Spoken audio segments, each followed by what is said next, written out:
May isang lumang ritual na matagal nang ikinukwento ng matatanda, sinasabing kayang magdala ng magandang enerhiya sa negosyo, trabaho at sa bawat lakad mo. Sa tamang oras at tamang paraan, ito raw ay makakatulong para maging mas bukas. Ang pintuan ng mga oportunidad sa iyong buhay. Kailangan lamang ng isang baso na babasagin, 3 preskong dahon ng oregano at kaunting asin.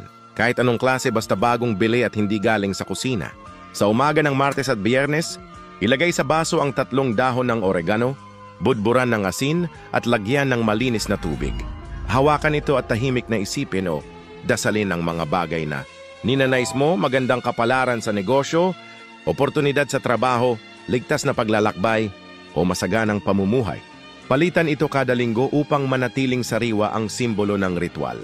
Paalala, ito ay bahagi lamang ng tradisyonal na paniniwala at para sa mga naniniwala lamang. I-share mo ito upang hindi mawala ang ganitong kaalaman sa ating kultura.